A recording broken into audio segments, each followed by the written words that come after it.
Assalamualaikum warahmatullahi wabarakatuh. Good morning everyone. Welcome to Discourse Analysis class.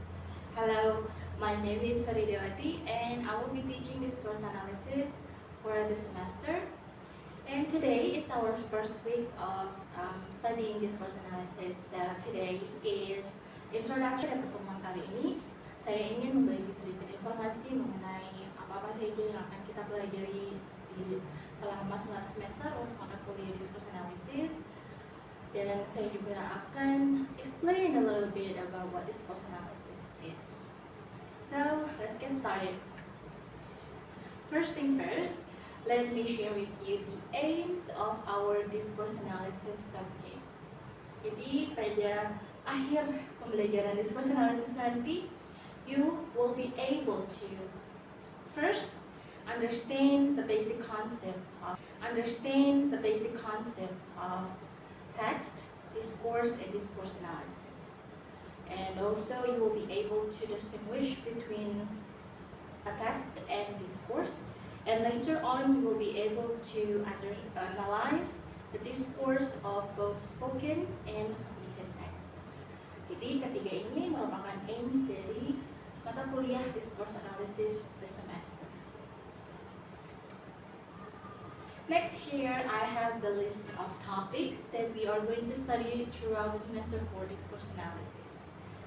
So next week we have in week 2 we will study about text and discourse, and the following weeks we are going to study about the approaches to discourse analysis so that you can do your own analysis of the text. So now, what is discourse analysis? Untuk menjawab pertanyaan ini, I'm going to give you an illustration of a sequence of an interaction ya. Di sini, contohnya ada speaker atau writer. So when a speaker says something, or when a writer says something, we call it a text. Jadi apapun yang dikatakan oleh seorang speaker, apapun yang ditulis oleh seorang writer, itu disebut sebagai sebuah teks. And then also there is listener and reader. So let's dig deep. What I mean by discourse analysis, let me give you an example. So here I have an example of an utterance, want some. Ketika kita mendengar seseorang menyatakan atau mengatakan ini want some, tentu saja banyak sekali pertanyaan yang muncul. Contohnya saja mungkin kita akan bertanya, apa yang dimaksud dengan some sebenarnya? So what some is? Apa sih some ini? Kemudian want some, ini konteksnya seperti apa? So those question, for example, like the context, we need the context, right? To know ini some, konteksnya ini dimaksud apa sih sebenarnya? And then we also want to know siapa sih sebenarnya speakernya ini dari segi identitinya mungkin. So we also need to know, or we need to find the information about the participant involved in the exchange di mana want some ini muncul. So let's say konteksnya di sini di analisis some ternyata pada saat seseorang sedang menikmati, let's say sebuah kue, kemudian ingin menawarkan kepada temannya, sehingga muncullah ujaran want some. Nah, dengan mengetahui konteks tersebut dan siapa yang berbicara di sini, identitasnya, maka kita tahu bahwa some di sini merujuk kepada sepotong kue, dan want some ini kategorinya dia informal bahasanya. Kemudian karena tadi partisipannya adalah seseorang menawarkan kepada temannya sebuah kue, jadi informasi tentang konteks dan partisipan, dan ketika kita analisis tadi memberikan jawaban kepada kita tentang apa yang kita ingin tahu. That's what we call discourse analysis, and the context and the participant is what we call the discourse. So when we do a discourse analysis,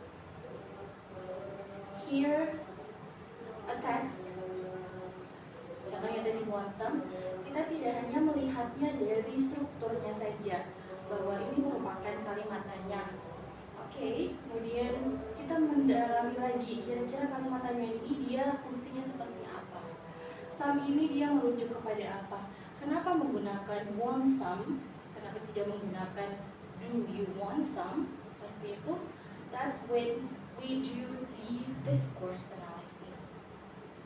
Ya, jadi discourse analysis sekuensinya kurang lebih seperti itu, sehingga bisa di-concludekan seperti kata Flowerdew 2013. Discourse analysis can be defined as the study of language in its context of use and above the level of the sentence. Jadi kita tidak mempelajari kalau untuk discourse analysis hanya di bagian sentence-nya saja, tapi kita melihat penggunaan bahasanya itu dari segi context of use-nya. Seperti contoh di ujaran want some ini. This is another example that is, I think, very practical and very beneficial. Ketika kita ingin melakukan proses discourse analysis, jadi untuk mendapatkan jawaban di pertanyaannya adalah who is the woman? Siapa sih wanita yang dibicarakan ini? We can also do our own discourse analysis. So here, melihat dari discourse-nya sendiri, ada beberapa bahasa yang digunakan dan bahasa tersebut memberikan kita clue tentang jawaban dari who is the woman. So here ada deposit, ada check, ada account, ada cash. Bahasa-bahasa seperti ini, kata-kata seperti ini biasanya berhubungan dengan perbankan or banking.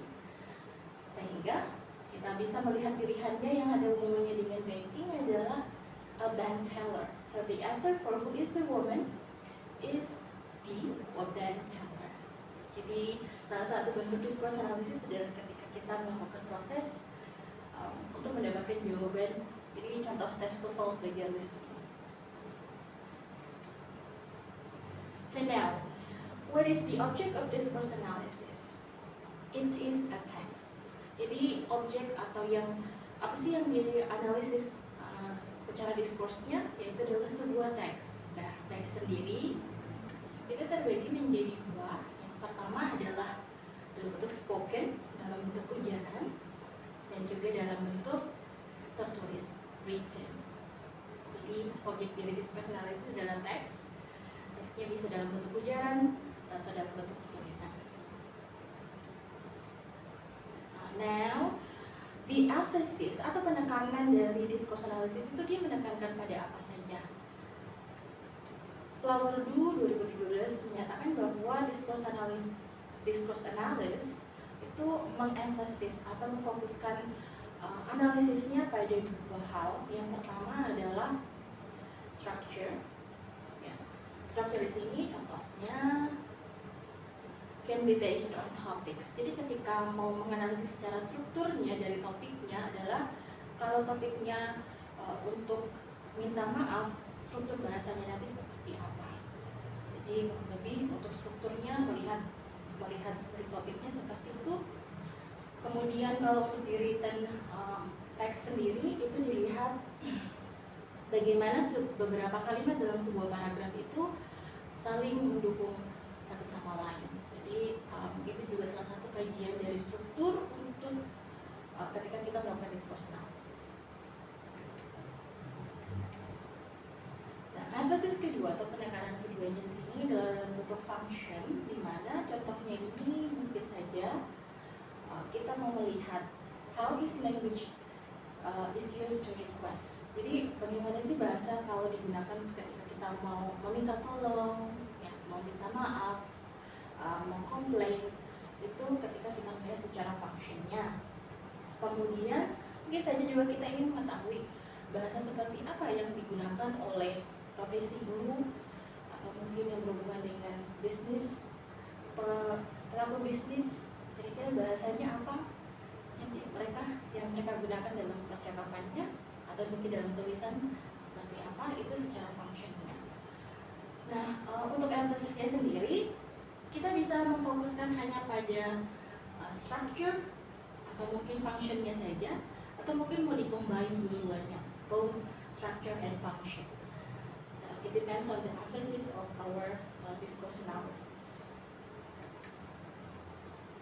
And the last but not least are the approaches to discourse analysis.